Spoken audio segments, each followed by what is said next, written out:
Happy to open up our final webinar on future financial information before the summer. And it's my pleasure to welcome Alina Arefeva from University of Wisconsin-Madison, who will talk about how to set a deadline for auctioning a house. And we also have Delong Meng with us, the co-author on that paper. So there's going to be someone more to answer questions in the chat. And then Alina has 30 minutes for the presentation, and then we have Roberto Pinheiro from the Federal Reserve Bank of Cleveland discussing this paper, and we'll finish with a Q&A. So Perfect. Please, Alina, the screen is yours. Thank you so much for having us. I'll talk about a joint paper, how to set a deadline for auctioning a house. And the question of this paper is, what is the best time to sell a house after listing? And the reason why answer to this question is not obvious is because buyers are shopping around for different houses, and when they kind of discover their outside options, two things can potentially happen. One is that those buyers will find something better, and hence they will no longer be interested in the house of this specific seller. We call this a departure. And alternatively, they find out that there's nothing better and actually would be more interested in this property. They would be bidding more aggressively. So we call this an arrival. And this trade-off between arrivals and departures is what influences the optimal deadline for selling the property. So let me explain how we approach this trade-off. A while ago, literature used to treat the home selling problem as a bargaining problem. But more recently, probably after 2010s, Hannah and Strange noticed that there's a big incidence of bidding wars or auctions in a lot of housing markets. And recent literature switched to more often modeling home selling as auctions. And those housing auctions are actually different from usual auction design because they are dynamic.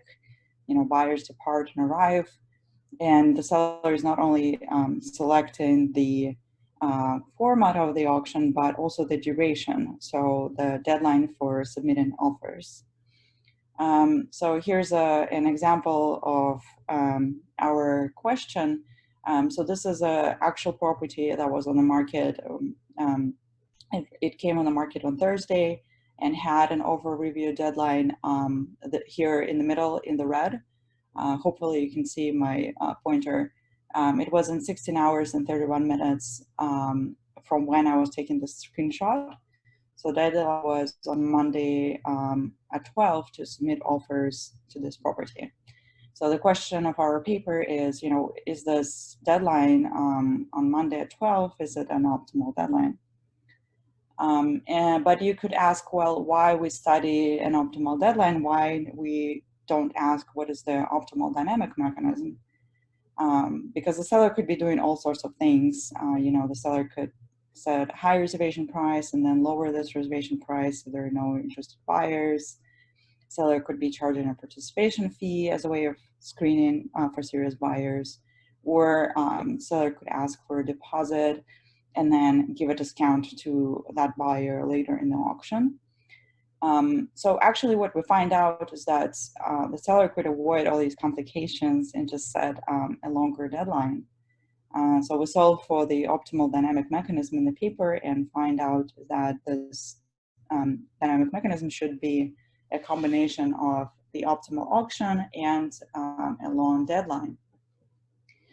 So that's why we focus on the optimal deadline, and we start by looking at the model in which we fix the auction format and then optimize over the deadline for that format.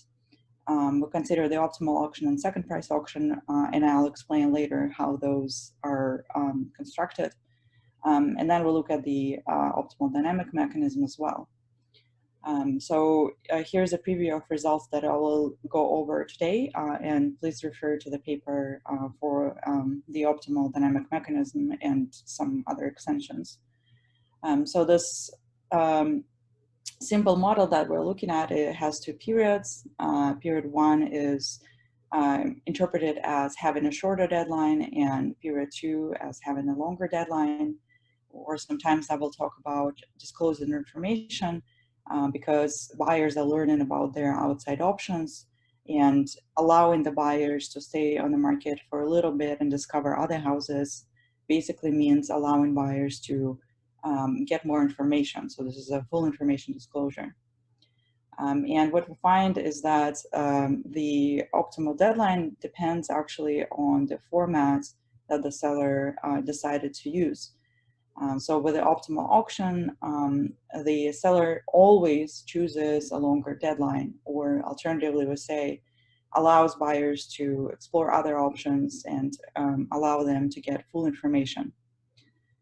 With a second price auction that is often used in reality, as I will argue, it turns out that the seller may decide to use a short deadline rather than a long deadline. So it depends on circumstances. There's no sharp results. I will talk about some counterexamples later. Here's the intuition for our results. So the optimal auction is constructed in such a way that the seller is actually guaranteed to get maximal marginal revenue. So the seller is protected from all those departures that I talked about. So from all those buyers who get better outside options and never come back. However, the seller can take advantage of the arrivals by setting a long deadline.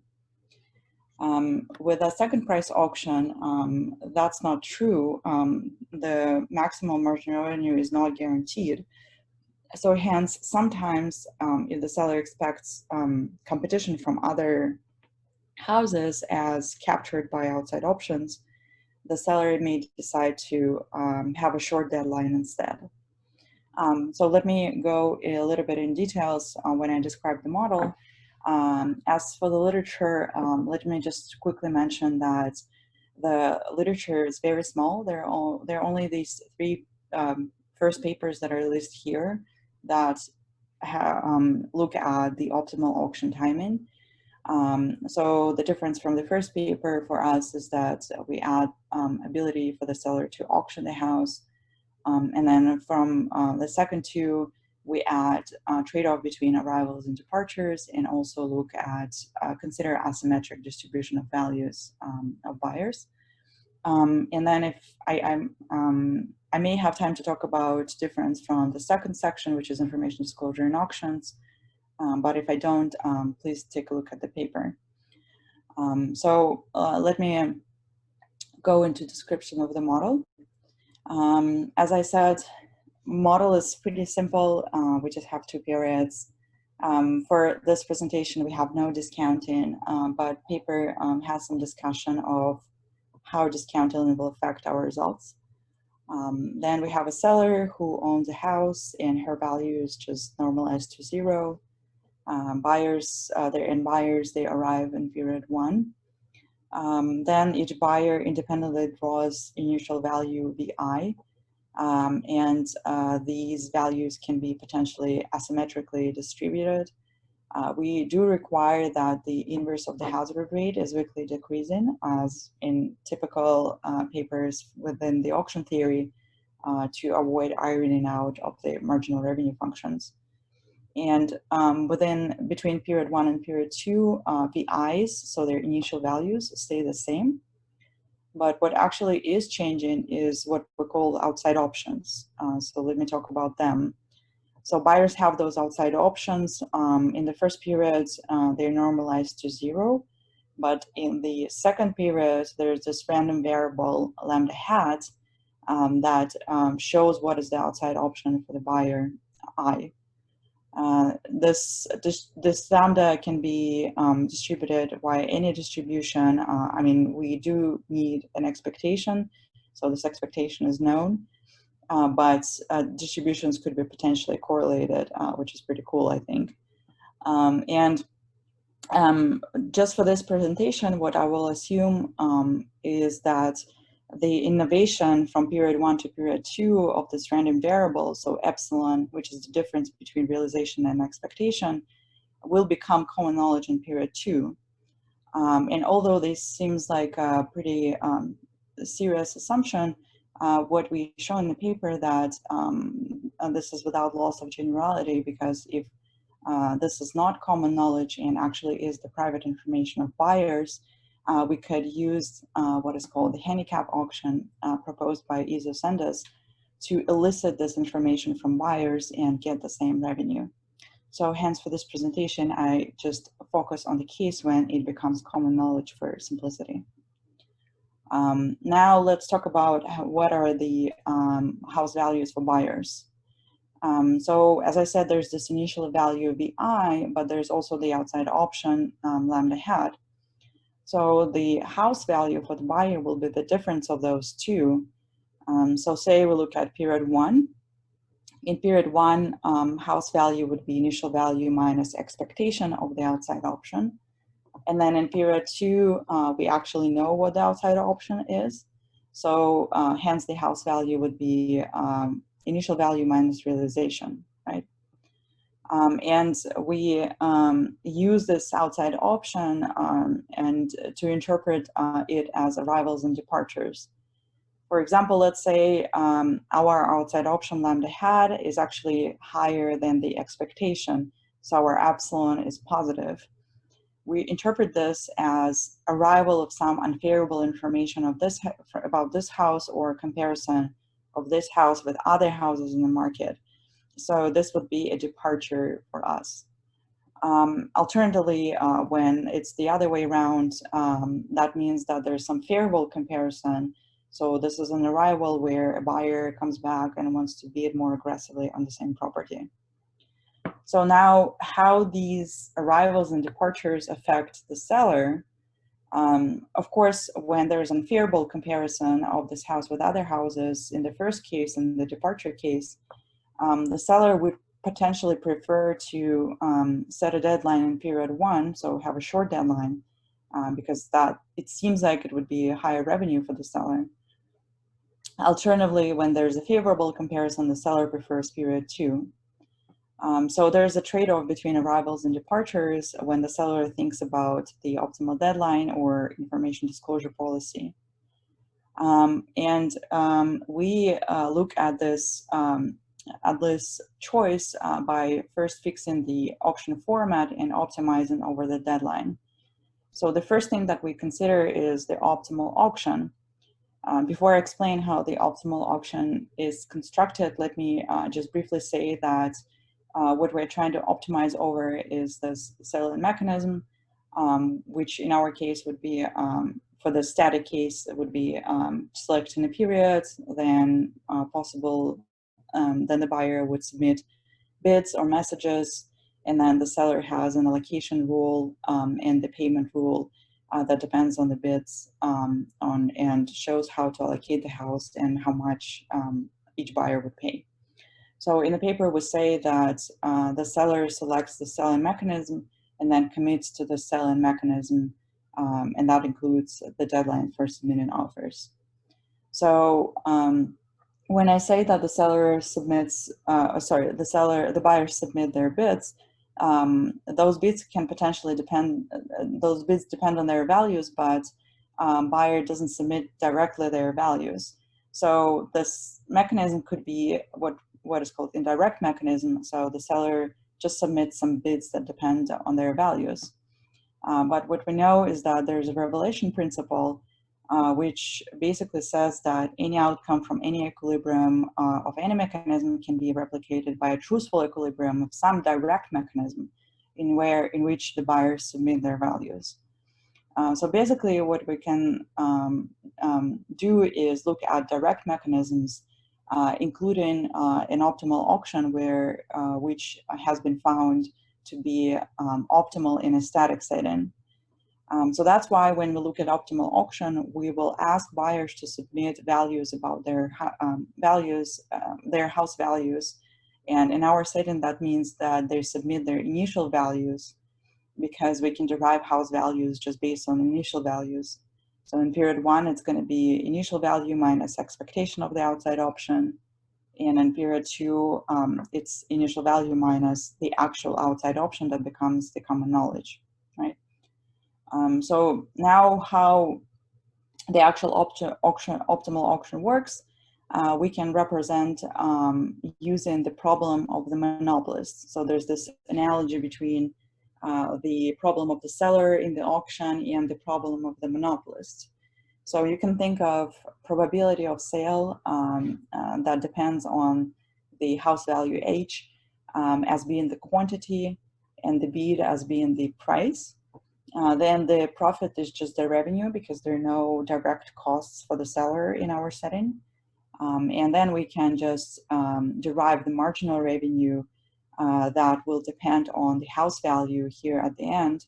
So this marginal revenue is often called virtual value, and it depends on the house value minus this hazard rate function that is often referred to as, inverse hazard rate function that is often referred to as information rent.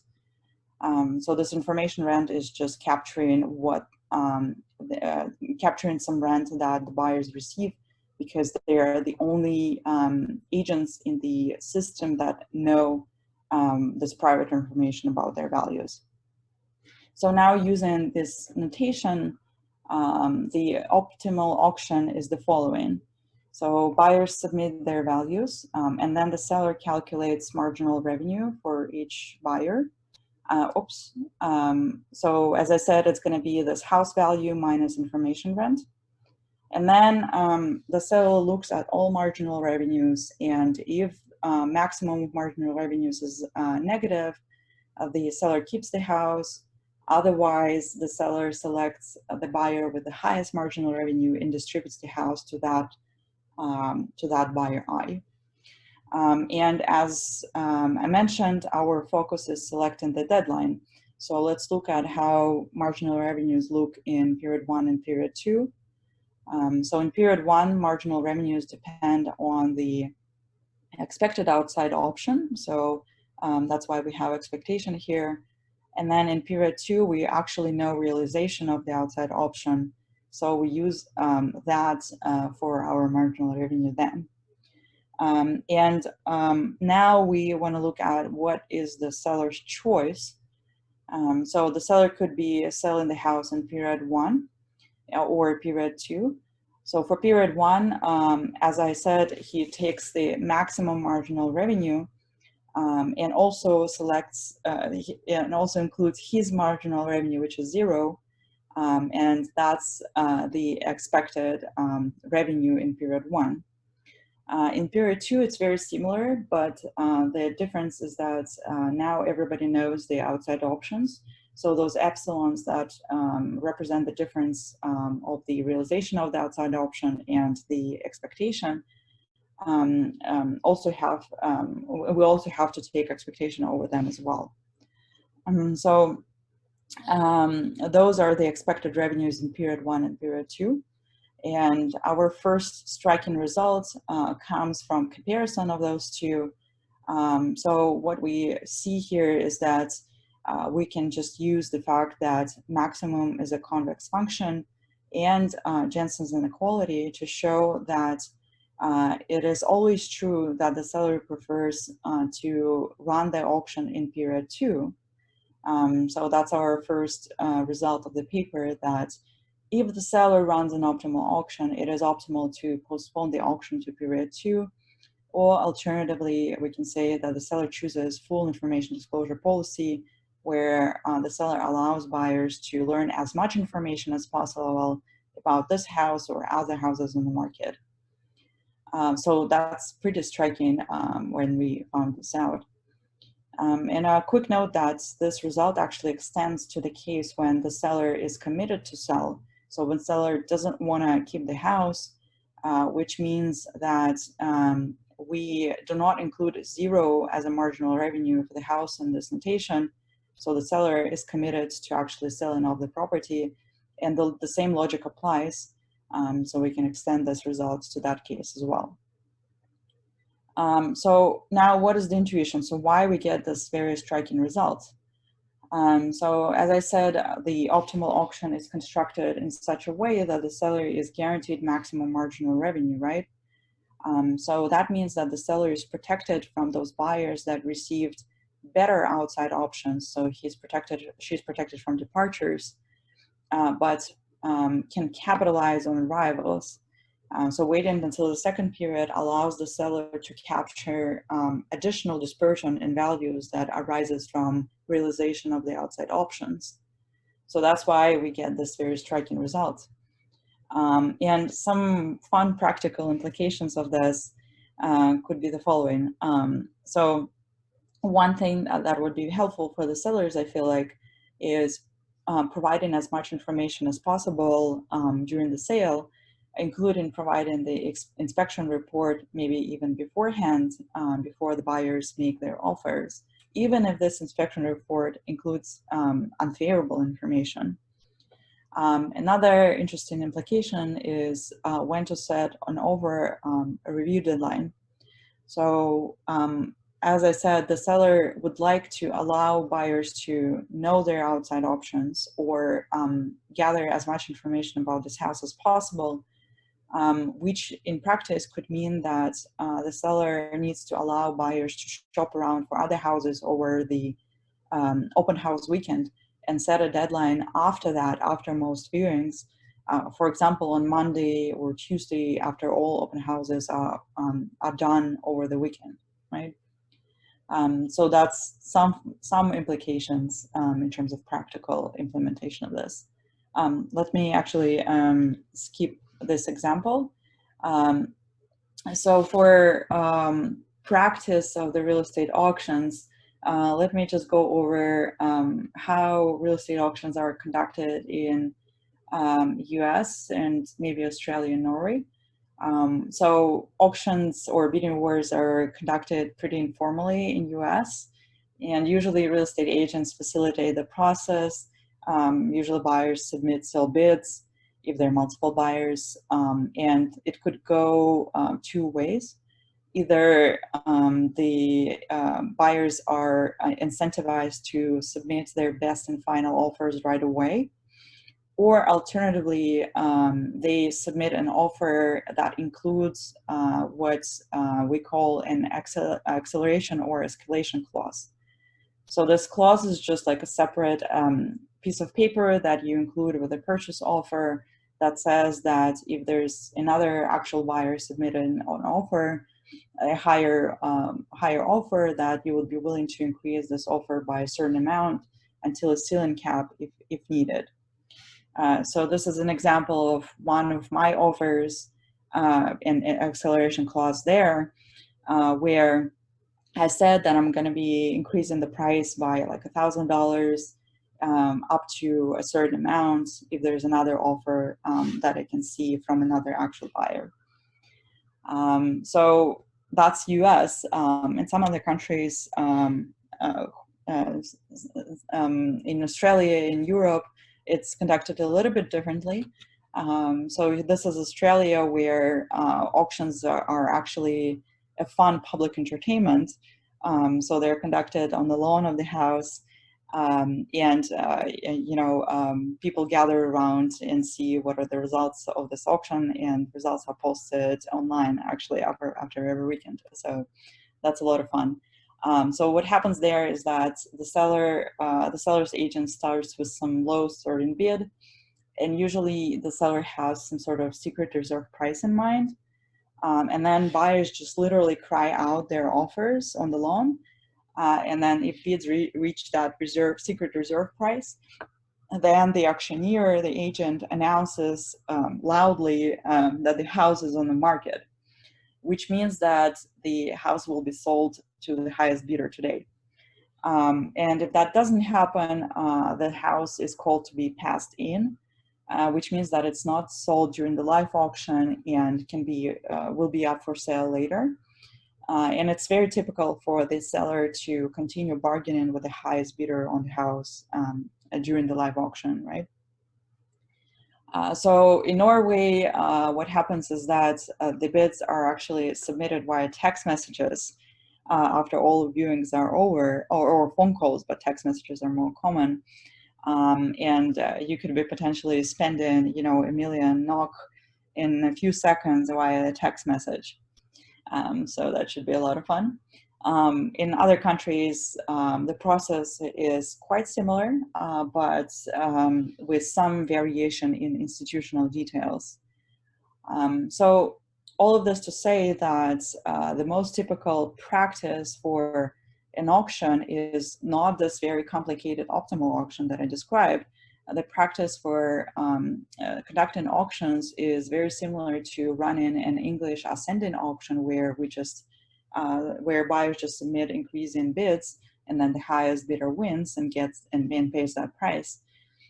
So this is very similar to second price auctions. They're actually equivalent if values are private. So that's what we consider in the paper, because second price auctions are easy to implement, they're detail-free, and easy to model. So that's why we're looking at second price auctions. So now in the optimal auctions, we found that it is always optimal to postpone the auction, to allow buyers to shop around as much as possible. Is that true for the second price auction? Well, the answer is no. So it turns out that, for example, if there are just 2 bidders, we get exactly the opposite results.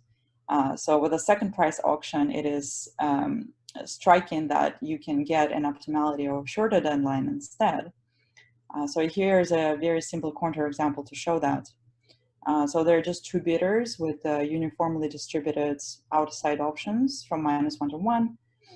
So the revenue in the first period would be just the minimum of the initial values, because we have only 2 bidders, and the second price auction takes the second price. So that's why we have minimum here.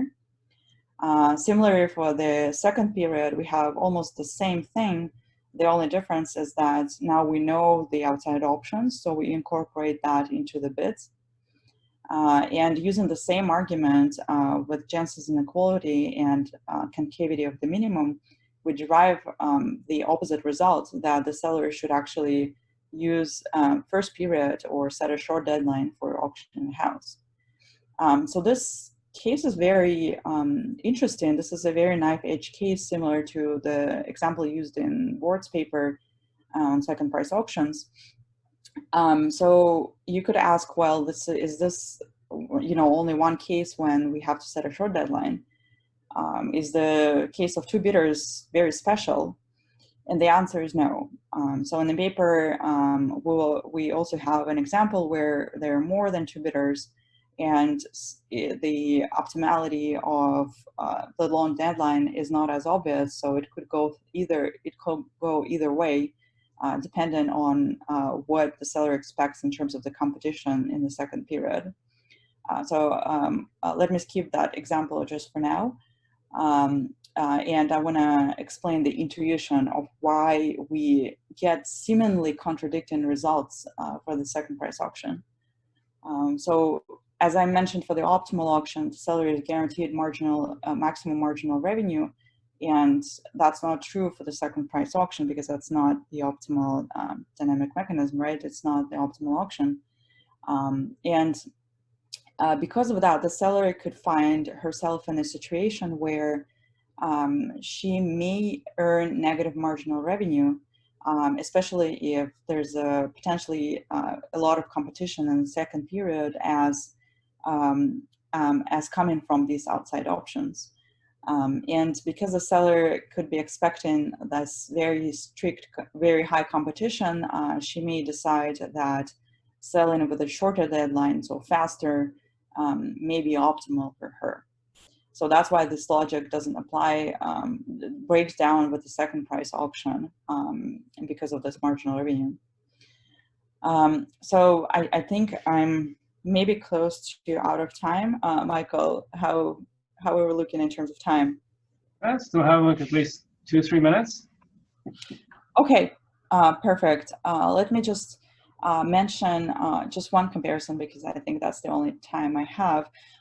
So this comparison with Milgram-Weber paper, a similar paper that establishes the linkage principle, which says that we should reveal information, as much information as possible about bidder's value as a seller to increase the revenue. And our difference from that paper is that in our paper, the allocation of the house can potentially change from between release of information. So if we release information in our setting, one bidder that was winning in period 1 may not be the same bidder that was winning will win in period 2, which is true in Milgram-Weber. Moreover, we have asymmetric distributions on top of that. Let me skip comparison with some of the other papers, but it's all in the text, so please take a look. Let me just conclude. So in the paper, we study the optimal selection of the offer review deadline, or alternatively, we could talk about information disclosure policy. And what we find is that within the optimal auction, it makes sense to always select longer offer review deadline or employ full information disclosure policy. That's not true in the second price auction, as we've seen with our simpler example with 2 bidders. And the seller may have to select a short deadline in that case, depending on the setup and circumstances. In the paper, we also show that the optimal dynamic mechanism is actually a combination of the optimal auction and long deadline. But as I discussed with the optimal auction, it may be challenging to implement. And one of the challenges to implementation is actually the fact that the outside options may not be known to the seller as we assumed in the presentation in our simple setting. But what we show is that there is a way to implement this optimal dynamic mechanism via what we look at is a handicap auction that was proposed by Isosendas that can potentially elicit the private information about the outside options from the buyers, and we can still get our optimal dynamic mechanism and expected revenue that we have in the main text of the paper. But I didn't have time to talk about that in detail today. So thank you so much.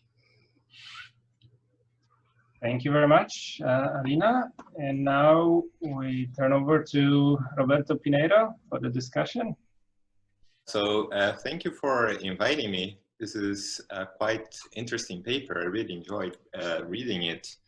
And just the usual disclaimer, since I work for the Federal Reserve, nothing that I'm going to say today should reflect or would reflect what are the opinions of the system or the Federal Reserve Bank of Cleveland.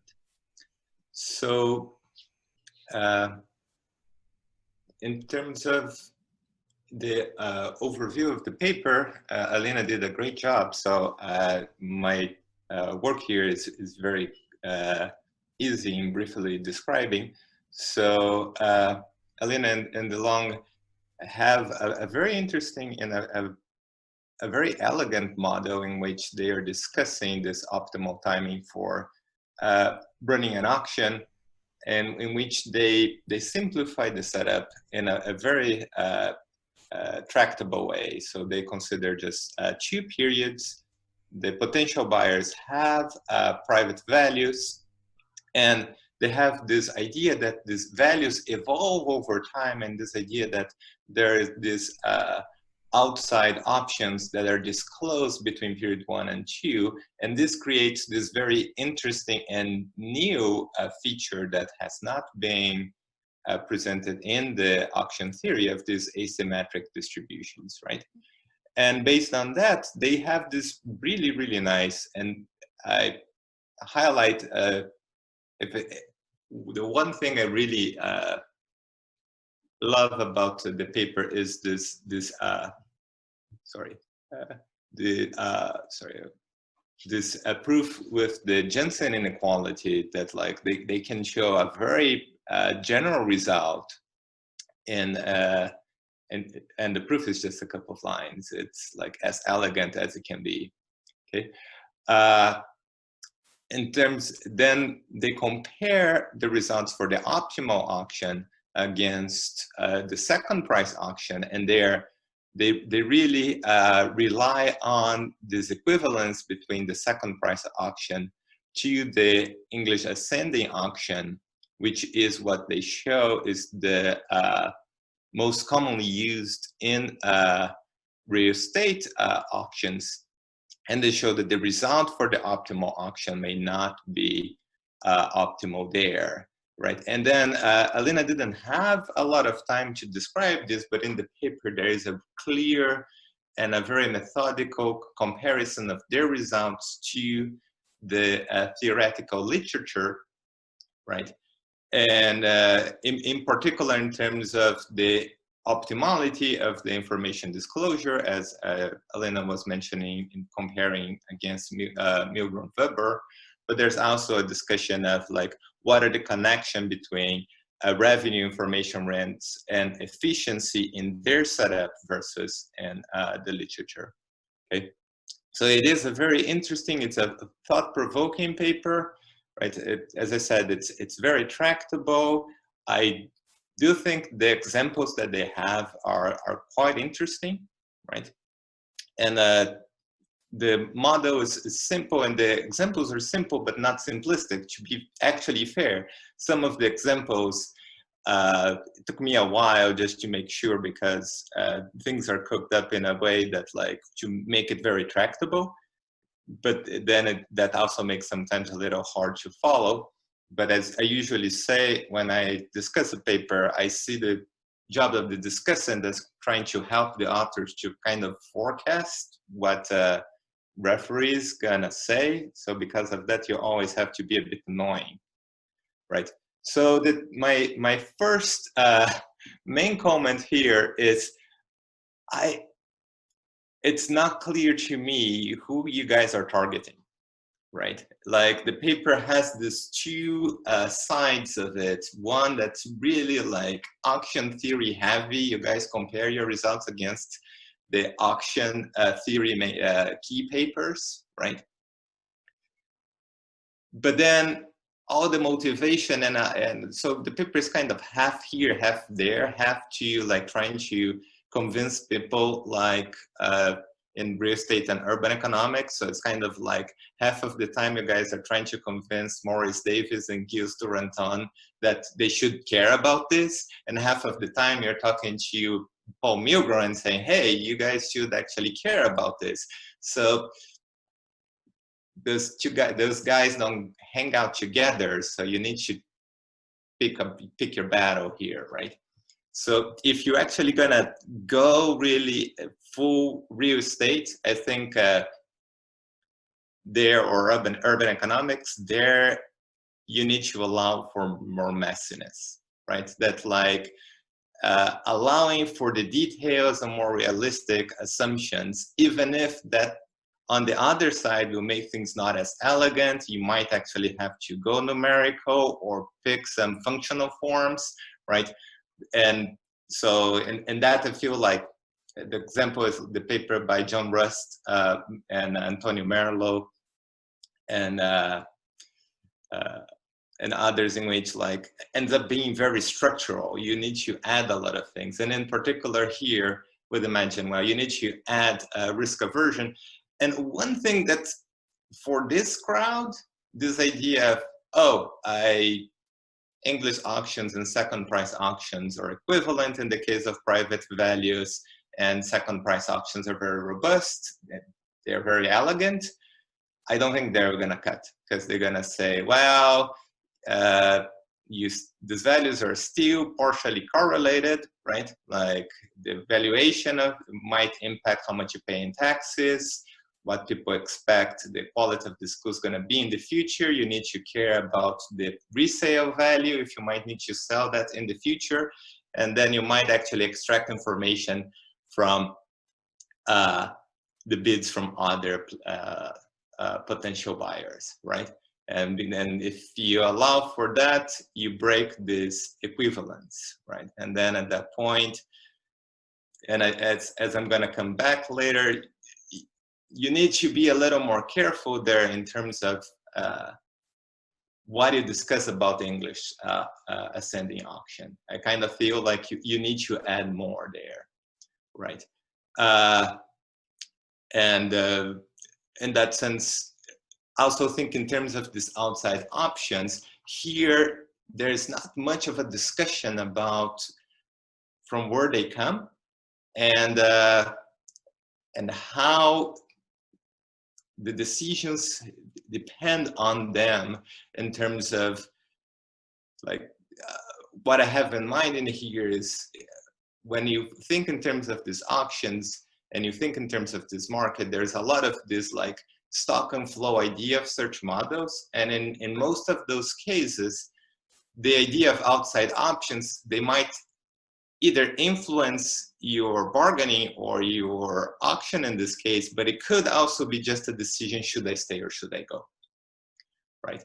And then, so that there's also there something that it would be interesting to really make the case that the auction and the outside option would also just influence your bidding pattern and not only influence your decision to stay and bid, right?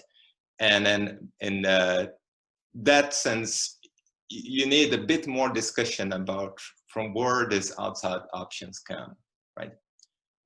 And then you can actually pare down some of the discussion on the theory. It's interesting, but I'm not 100% sure that like these guys would really care there. Now, if you want to go theory, full theory, I'm an applied guy. People can call me applied theory, but I'm an applied guy. I haven't have a full-blown theory paper that I had to send, so I'm out of my comfort zone here. But I would still imagine that you need to consider in this case, would some of the counter examples that you guys give be enough for this crowd, right? And then if that's the case, if you just want to discuss theory, then the real estate side is just kind of a motivation. So at that point, you can just pare that down, okay? Now, in terms of some other things about the structure of the model that gave me pause, the way you guys model entry and exit, as I say here, it is something that I understand why you guys do this, right? But first introduces this odd feature that the number of potential buyers has kind of a cap in it, right? And it's predetermined in period 1, right? And the second thing that's like, the length of the periods should matter, but in the way that you guys model this, it doesn't, right? So in this case, and this kind of becomes a little more highlighted because the more like traditional way in which you would model these arrivals and departures is kind of exactly the way in which you guys end up modeling in example 4.3. That is this idea that you have these Poisson arrivals, and then because of that, you can calculate this sort of as a binomial, right? So I would then see, even if the proof is not as elegant, could you redo some of what you guys do just using the more traditional one? And then there, it might be actually interesting to see this, how important the length of these periods are, right? In terms of the second price auction and the English auction, right? The one thing in here is why, since you guys are making this comparison to the English auctions, and the English auctions are the more widely used ones, why are they used becomes a question. Like I want to know, right? Is what is in the market that make them potentially optimal, right? And we know that the English auctions have some clear downsides. So the paper I mentioned here by Paul Klemperer, what he shows is that English auctions and a world in which you have risk-averse agents may actually preempt entry, because you have some very, very strong bidders that can actually preempt people to get in, right? And there are lots of cases in the actual auctions that happened, in which that happened when they were trying to sell like cell phone frequencies and things like that, right? So some additional discussion about English auctions and why they're used seems relevant, right? And then in terms of there are other reasons why people could delay. So there's this paper in Rand by Teddy Kim, in which he actually shows that by being an auctioneer that accepts that's gonna take much longer to sell a particular good, that can signal that either you're a much stronger negotiator, but also it can also indicate that you believe the quality of your house is much higher, right? So, and that, like, it's other reasons why people could assume that you would like to delay. And I think in the published version, he discusses a bit housing, but in the working paper version, he actually discussed that much more, right? And then the final point that I have in here is this idea of, yeah, like outside values, it could just affect your decision, should I stay or should I go, right? So, and in that case, once I decided to stay, right, that shouldn't influence. And the question is, why would this not be the case as you guys do? And finally, just for the sake of, it's kind of fun, you guys could actually, if you consider continuous timing and you allow people to arrive and departure, you could actually try to create an optimal auctioning time, right? And like, this is just an example. I played with this 15 years ago.